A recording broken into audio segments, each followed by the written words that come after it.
एक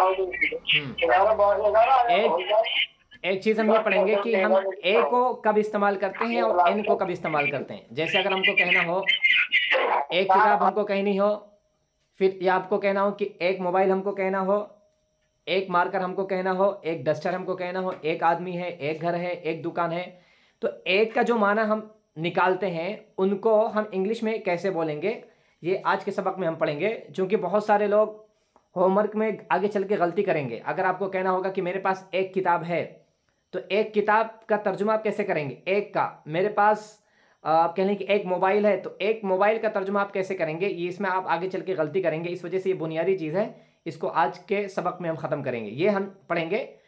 और टाइम अगर रहा तो हम पढ़ेंगे कि इंग्लिश में जो अल्फाज होते हैं, जो लफ्ज़ बनता है, उसको हम कैसे बनाते हैं। एक लफ्ज़ जैसे मिसाल के तौर पर बुक बना है, तो बुक ये कैसे बना है, इसे हम पढ़ेंगे। इसी तरीके से पेन है, लैपटॉप है, कंप्यूटर है, फ़ोन है, ड्रेस है, कैप है, तो ये जो अल्फाज हैं ये कैसे बने, इसको हम पढ़ेंगे।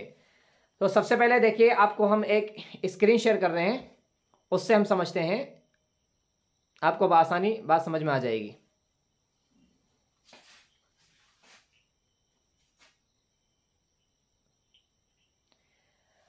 देखें, इसमें से जो आधा सफ़ा ऊपर हमने कल पढ़ लिया था, अब बीच से शुरू करें। जो हेडिंग नज़र आ रही, तलफ़्फ़ुज़ के एतबार से हरूफ की दो किस्में हैं, ये आप इसको आप अच्छे से समझें। तलफ़्फ़ुज़ के एतबार से हरूफ की दो किस्में हैं। सबसे पहली जो किस्म है वो है वोवेल, और जो दूसरी किस्म है वो है कॉन्सोनेंट है। ये हमको अच्छे से समझना है। देखें, सबसे पहले किस्म वोवेल, VOWEL वोवेल, इसको बोलते हैं हुरूफ इल्लत। और जो दूसरी किस्म है CON cons, CSON कॉन्सो, NANT consonant, ये हुरूफ सही है। तो ये दो किस्में हैं तलफ़्फ़ुज़ के एतबार से, तलफ़्फ़ुज़ यानी आवाज़ के एतबार से दो किस्में हैं। तो वोवेल जो है हुरूफ इल्लत है। ये हुरूफ इल्लत जैसे उर्दू में बोलते हैं अलिफ मद्दा, या मद्दा, वाव मद्दा, ज़बर, ज़ेर, पेश, तो ये अरबी में होता है। इंग्लिश में भी ऐसे बोलते हैं उसको हुरूफ इल्लत, यानी जिनके सहारे से अल्फाज में हरूफ में चेंजिंग होती है। और ये हुरूफ इल्लत, आप नीचे आ जाए, देखिए लिखा हुआ है नंबर 1 में।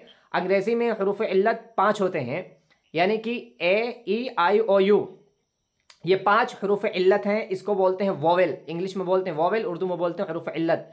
अंग्रेज़ी में हुरूफ इल्लत 5 होते हैं, यानी AEIOU। और ये हुरूफ इल्लत किसी दूसरे हुरूफ के बगैर बोले जाते हैं। और इसको अगर हमको समझना हो तो उर्दू में बोलते हैं, जैसे ज़बर है, ज़ेर है, पेश, अलिफ मद्दा, या मद्दा, वाव मद्दा, वावलिन, यालिन, तो इस तरह की चीज़ों को इंग्लिश में बोलते हैं हुरूफ इल्लत। ये है 5 हैं, आप अभी याद कर लें, AEIOU हुरूफ इल्लत। और दूसरे नंबर पर आ जाएं, ये देखिए वोवेल के अलावा बकिया जितने भी हरूफ बचते हैं कॉन्सोनेंट हैं, CON con, SO conso, NANT consonant, हरूफ सही इसको बोलते हैं। वोवेल के अलावा जितने भी 21 हरूफ है कॉन्सोनेंट हैं, उनको बोलते हैं हम कॉन्सोनेंट। वोवेल के अलावा जितने भी हरूफ बचते हैं, जैसे कि K है, L है, M है, N है, C है, D है, F, तो इस तरह के जितने भी और आते हैं AEIOU को छोड़कर, उनको हम बोलते हैं कॉन्सोनेंट, यानी कि हरूफ सही। ये इसको दोबारा हम आपको फिर समझा रहे हैं, इसको आप समझ लें कि तलफ़्फ़ुज़ के एतबार से हरूफ की दो किस्में हैं। पहला है वोवेल, हुरूफ इल्लत, और ये 5 हैं, AEIOU। इन 5 हरूफ को बोलते हैं हुरूफ इल्लत, यानी कि वोवेल बोलते हैं। और इनके अलावा बचकर जितनी भी चीज़ें हैं, 21 हरूफ जो बच जाते हैं, उनको बोलते हैं consonant, CON con, SO conso, NANT consonant, यानी कि हुरूफ सही। इतनी आप अच्छे से समझ लें। वोवेल की तादाद 5 है और कॉन्सोनेंट यानी हुरूफ सही की तादाद कुल 5 है। ये आगे चल के आपको बहुत ज़्यादा काम आएगा, इस वजह से आपको समझा दे रहे हैं। और इसके बाद का देखें, हम जो आपको स्क्रीन शेयर करने जा रहे हैं, ये भी आप देख लें। ये सेमी वोवेल, सेमी वोवेल मतलब होता है निस्फ वोवेल बोलते हैं, यानी आधा हुरूफ इल्लत, आधा हुरूफ इल्लत। एक तो हो गया वोवेल, एक हो गया कॉन्सोनेंट, और तीसरा जो है वो है semi vowel, SEMI, semi, VOWEL, semi vowel, यानी कि निस्फ हुरूफ इल्लत। तो इसे हमको समझना है। देखें, बहुत आसान है इसे समझना, ज़्यादा मुश्किल नहीं है। W और I को सेमी वॉवेल कहते हैं, डब्लू और वाई को सेमी वॉवेल कहते हैं। जब डब्लू और वाई लफ्ज़ के आखिर में हो तो उन्हें सेमी वॉवेल कहते हैं। अगर किसी लफ्ज़ के आखिर में डब्लू है या फिर वाई है, आखिर में, सबसे आखिर में, सबसे लास्ट में अगर डब्लू है, वाई है, तो उन्हें हम बोलेंगे सेमी वॉवेल बोलते हैं। जैसे कि आप मिसालें देखें, लिखा हुआ है SAW सा मतलब होता है देखा, RAW रा मतलब होता है कच्चा, जैसे आम कच्चा है, चावल कच्चा है, रोटी कच्ची है, तो रा मतलब होता है कच्चा। और RAY रे मतलब होता है किरण, शुआ। उसके बाद का जो लफ्ज़ दिया हुआ PAY पे मतलब होता है अदा करना वगैरह। तो इनमें देखें डब्लू आखिर में है, फिर वाई भी आखिर में, तो इनको बोलते हैं सेमी वॉवेल, यानी कि निस्फ़े हुरूफ़ इल्लत इनको बोलते हैं। लेकिन जब यही डब्लू है और फिर वाई है, अगर किसी लफ्ज़ के शुरू में आ जाए तो इन्हें हम ना ही वॉवेल बोलेंगे ना ही हम सेमी वॉवेल बोलेंगे, सिर्फ हम कॉन्सोनेंट बोलेंगे। जब ये किसी लफ्ज़ के शुरू में आ जाएंगे, डब्लू वाई शुरू में आएंगे, तो इनको ना हम वॉवेल बोलेंगे ना हम सेमी वॉवेल बोलेंगे। लेकिन जब ये लफ्ज़ के आखिर में आ जाएंगे, जैसे कि PAY पे मतलब होता है अदा करना, लफ्ज़ के आखिर में अगर हम ला रहे हैं तो उसको बोलेंगे हम सेमी वॉवेल, यानी कि निस्फ़ हुरूफ़ इल्लत। इतना हमको अच्छे से समझना है। और आप देख लें, बहुत अहम बात बताने जा रहे हैं कि इंग्लिश में कोई भी लफ्ज़ होता है ना, वो बग़ैर वॉवेल के नहीं बनता है, बग़ैर वॉवेल के नहीं बनेगा। देखिए आपको हम स्क्रीन शेयर कर रहे हैं, आप अभी समझ जाएंगे। इंग्लिश का कोई भी लफ्ज़ आप देखेंगे तो बग़ैर वॉवेल के वो नहीं बनेगा। जैसे मिसाल के तौर पर देख लीजिए, देखिए CUT कट, तो इसमें देखिए यू आ गया है, ऑटोमेटिक यू आएगा। इसी तरीके से आप कोई भी लफ्ज़ ले लें, बुक में देखिए डबल ओ आ गया है, ये वॉवेल है। इसी तरीके से आप किसी का नाम ले लें, या आपको कहना हो कि लैपटॉप, देखिए लैपटॉप लिखना हो तो इसमें ए भी है, सेकंड दूसरा हर्फ ए है, फिर उसके बाद ओ है। उसके अलावा आप कोई भी लफ्ज़ ले लें, जैसे कि अम्ब्रेला आपको लिखना हो, अम्ब्रेला, देखिए इसमें भी यू है, फिर बीच में भी ई है, आखिर में भी ए है। तो इंग्लिश का कोई भी लफ्ज़ होगा वो बगैर वॉवेल से नहीं बनेगा। वॉवेल अगर नहीं है तो फिर लफ्ज़ नहीं बनेगा, ये हमको अच्छे से समझना है। अगर वॉवेल नहीं है लफ्ज़ में तो कोई लफ्ज़ ही नहीं बनेगा। उसके अलावा अगर हम देख लें, हाउस को हमको लिखना हाउस, हाउस मतलब होता है घर, इसमें भी देख लें ओ है, यू है, फिर आखिर में ई है। तो हमको यह समझना है कि वॉवेल ये लफ्ज़ बनने में मदद करता है। अगर हम A, E, I, O, U का अगर हम हटा दें तो कोई लफ्ज़ ही नहीं बनेगा। जैसे मिसाल के तौर पर देख लें H करके, ये देखिए ये कोई लफ्ज़ नहीं है, इसका कोई माने भी नहीं है। इसी तरीके से हम नीचे फिर करके लिखें Z करके, ऐसे करके लिख दें, यह भी कोई, इसका कोई माने नहीं है।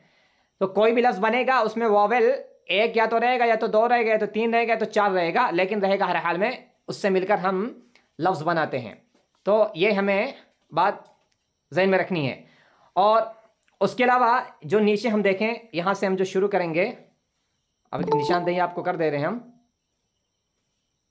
ये हेडिंग देखें आप,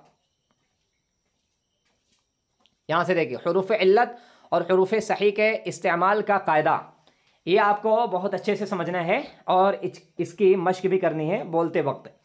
हुरूफ़ इल्लत यानी कि वोवेल, और हुरूफ़ सही यानी कि कंसोनेंट जो 21 हैं। अब देखिए इनको इस्तेमाल करने का क्या तरीका है। सबसे पहले इसका हम फ़ायदा बता दे रहे हैं कि अगर हमको कहना होता है कि मेरे पास एक किताब है, तो उर्दू में एक बोलते हैं, एक किताब है। मेरे पास एक फ़ोन है तो हम एक इस्तेमाल करते हैं, अलिफ या फिर काफ, एक। लेकिन इंग्लिश में अगर हमको कहना हो कि एक किताब, एक कलम, एक मोबाइल, एक घर, एक दुकान, एक बागीचा, एक मुल्क, एक शहर, एक पुलिस, एक फ़ौजी, एक चोर, एक डाकू, एक ईमानदार आदमी, इसी तरीके से एक आलिम, एक हाफिज, एक बच्चा, एक बच्ची, तो एक एक का तर्जुमा अगर हमको निकालना हो तो ये हमको समझना बहुत ज़रूरी है। तो इसमें जो कायदा दिया हुआ है ये हमें समझना है कि हुरूफ़ इल्लत और हुरूफ़ सही के इस्तेमाल का कायदा ये हमको समझना है। मिसाल के तौर पर देखें, जो नंबर 1 दिया हुआ है इसको हम पढ़ रहे हैं, आप सुने। देखिए, जिन अल्फाज का पहला हर्फ वावेल में से हो, मिसाल के तौर पर आपके सामने कोई लफ्ज़ आ गया है और पहला जो हर्फ है वो वावेल है। जिन अल्फाज का पहला हर्फ वावेल में से हो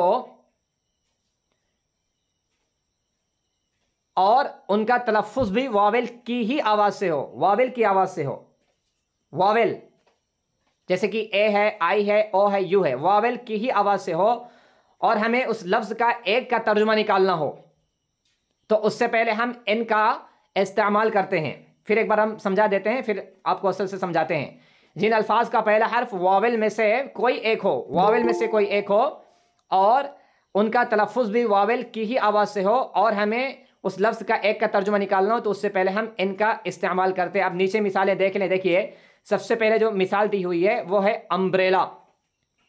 एन अम्ब्रेला, एन का इस्तेमाल करेंगे। एन एन अम्ब्रेला, हम ए अम्ब्रेला नहीं बोलेंगे, एन अम्ब्रेला यानी कि एक छाता। उसके बाद की मिसाल हम देख लें, एन ऑक्स, एन ऑक्स एक बैल, एन ऑक्स। तो यहाँ पे हम एन क्यों इस्तेमाल कर रहे हैं? क्योंकि ऑक्स में देखिए ये यहाँ पे ओ है और इसकी जो आवाज़ है वो भी ओ ओ ओ ओ की आवाज़ निकल रही है, ओ ओ। और पहले में जो अम्ब्रेला है, अम्ब्रेला में देखें तो यू है, उसकी साउंड आ निकल रही है, अम्ब्रेला। तो शुरू में वावेल भी है, उसकी आवाज़ भी आ की निकल रही है, वावेल की है, तो वहाँ पे हमने ए इस्तेमाल किया, an, an umbrella, an ox. अगर हम यहाँ पे बोले ए अम्ब्रेला तो गलत हो जाएगा, ए अम्ब्रेला हम नहीं बोल सकते, ए ऑक्स हम बोलेंगे तो गलत हो जाएगा। क्यों? क्योंकि शुरू में वावेल है और ये वावेल की आवाज़ भी निकल रही है उसकी, एन ऑक्स, एन ऑक्स। उसके बाद की जो मिसाल है हम देखें, an ink pot, an ink pot, an हमने क्यों इस्तेमाल किया? क्योंकि शुरू में जो है वो आई है, an ink pot, an ink pot. और नीचे की हम मिसाल जब देखेंगे दूसरी लाइन में आप आ जाएं, एक हाथी, एन एलिफेंट, एन एलिफेंट। क्यों हमने एन इस्तेमाल किया है? क्योंकि देखिए एलिफेंट जो ई से शुरू हो रहा है और ये वॉवेल है और इसकी आवाज़ भी, इसका जो आवाज़ कह लें वो भी वॉवेल ही की है, N elephant, an elephant, an elephant एक हाथी। अगर हम यहाँ पे ए इस्तेमाल करें तो गलत हो जाएगा। और इसी तरीके से देखें जो दूसरी मिसाल है, दूसरा जो लफ्ज़ है an ant, an ant, A N T ant, an ant मतलब एक चींटी, एक चींटी, एक चींटी। तो हमने एन क्यों इस्तेमाल किया? क्योंकि यहाँ पे देखिए जो ए है वो वॉवेल है, वॉवेल है, ए ई आई ओ यू में से कोई एक है, इसकी आवाज़ भी ए निकल रही है, तो वहाँ पे हम एन इस्तेमाल करेंगे, एन आंट एक चींटी। और इसी तरीके से आखिर का जो लफ्ज़ आप देखिए, एन इंडियन मतलब एक हिंदुस्तानी, एन इंडियन। तो इंडियन में देखिए आई है और आई की आवाज़ भी आई है, निकल रही है, और आई ये वॉवेल है, इस वजह से हमने एन इंडियन हमने इस्तेमाल किया, एन इंडियन, एन इंडियन। फिर से एक बार हम समझ लेते हैं, कोई भी लफ्ज़ अगर इंग्लिश में शुरू हो रहा है, मिसाल के तौर पर आपको समझा दे रहे हैं, देखिए यहाँ पे बोर्ड पर समझाएंगे तो आपको जल्दी समझ में आएगा। देखिए एन एलिफेंट, देखिए इसमें यहाँ पे देखिए जो ए है, एलिफेंट का पहला जो हर्फ है वो ई से शुरू हो रहा है, ये वॉवेल है। तो जब भी कोई हर्फ, जब भी कोई लफ्ज़ है वॉवेल में से कोई एक हो, ए ई आई ओ यू में से कोई एक हो, और उस लफ्ज़ का हमको कहना हो, एक का माना निकालना, एक का तर्जुमा पैदा करना हो, तो हम वहाँ पे एन इस्तेमाल करेंगे, an, an elephant, an elephant. और इसी को अगर हम हटा देंगे, जैसे बुक हमको कहना हो, एक किताब अगर हमको लिखना हो, तो यहाँ पे हम फिर में लिखेंगे ए बुक, ए बुक। क्यों ए बुक लिखेंगे? क्योंकि देखिए जो बुक में जो पहला लेटर है वो बी है, यानी कि ये कॉन्सोनेंट है, तो यहाँ पे हम ए बुक लिखेंगे। ए बुक है, ए पेन है, ए लैपटॉप है, ए बैग है, ए हाउस है, अ गार्डन है, अ कार है, अ बाइक है, तो हम ए करके लिखेंगे। लेकिन अगर लफ्ज़ का पहला हर्फ जैसे ऑक्स देख लें, बैल है, ऑक्स ओ, ये सिर्फ बैल के माने में, अगर हमको कहना हो एक बैल, तो चूंकि ओ है शुरू में, इसकी आवाज़ भी ओ की निकल रही है, तो हम यहाँ पे लिखेंगे an ox, an ox, an ox. ये हमको इतनी बात ज़हन में रखनी है। किसी को भी अगर समझ में आया है तो वहाँ बोले, फिर आगे बढ़े। जी समझ में आ गया, जी समझ में आ गया। हाँ, बाकी अगर कुछ मुश्किल है तो आप बाद में सवाल कर लें, ये फ़ायदेमंद है। देखें, और जो दूसरा नंबर जो दिया हुआ है, दूसरे नंबर पे आप आ जाएं, नीचे से आप आ जाएं 7वीं लाइन पे। तो देखिए अगर दोबारा बोले जी सर, ये पिछला, हाँ जी दोबारा बोले पिछला, ये अभी जो आपने हमने समझाया, दोबारा बोलें। जी जी जी जी हाँ चले ठीक है। देखें इंग्लिश में देखिए जितने अल्फाज, बहुत सारे अल्फाज आते हैं, लाखों करोड़ों, उर्दू में भी आते हैं। तो कोई भी लफ्ज़ अगर है तो हमें यह देखना है कि वो लफ्ज़ किस हर्फ से शुरू हो रहा है। अगर वो हर्फ शुरू हो रहा है वॉवेल में से कोई एक हो, जैसे कि ए ई आई ओ यू में से कोई एक हर्फ शुरू में है और उसकी आवाज़ भी वॉवेल की है, जैसे ए की आवाज़ ए है, ओ की आवाज़ ओ है, आई की आवाज़ ई है, ई ई। और इसी तरीके से हम कह लें कि ई ई की जो आवाज़ है वो भी ई है।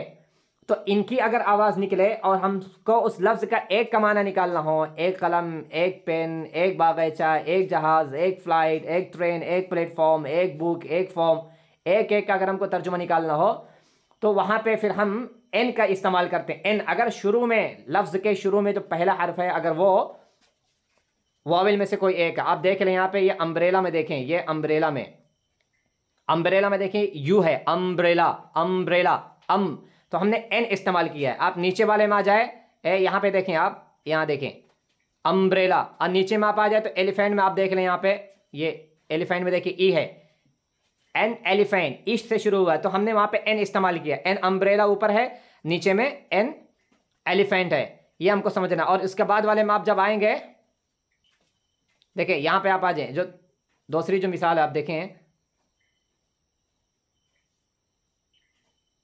ये देखें ओ से शुरू हुआ है, ओ, एन ऑक्स, एन ऑक्स, यानी कि एक बैल। अगर ओ की जगह अगर कोई कॉन्सोनेंट होता, जैसे कि बी होता, सी होता, डी होता, एफ होता, के होता, एल होता, एम होता, एन होता, अगर होता तो वहाँ पे हम एन नहीं इस्तेमाल करते हैं। एक बैल पैदा करने, एक बैल का माना पैदा करने के लिए हम वहाँ पे ए इस्तेमाल करते हैं, क्योंकि यहाँ पे ओ है तो वहाँ पे एन ऑक्स हम बोलेंगे।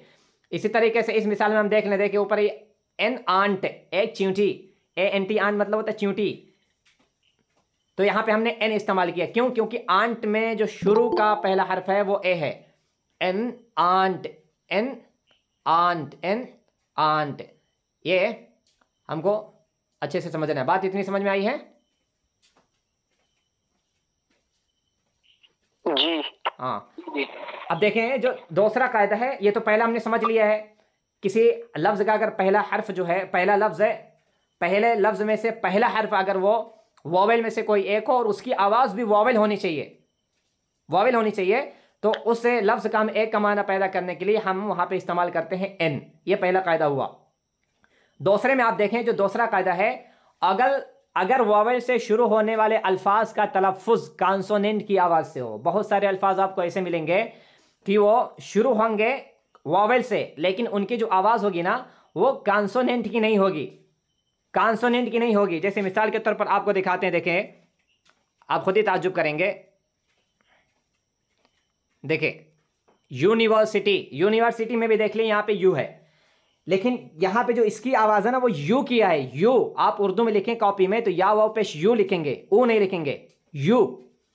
तो यहाँ पे इसकी यू तो है लेकिन इसकी आवाज़ हमजा की नहीं निकल रही, बल्कि या वाव पेश यू की निकल रही। यूनिवर्सिटी, यूनिवर्सिटी, यूनी, या वाव पेश यू, आप उर्दू में जो लिखेंगे किताब में पढ़ेंगे, या वाव पेश यू, यू नून याज़िनी, यूनी, वाव रा ज़बर वर, यूनिवर्सिटी। तो इसको अगर हमको कहना हो कि एक यूनिवर्सिटी तो हम यहाँ पे ए यूनिवर्सिटी बोलेंगे,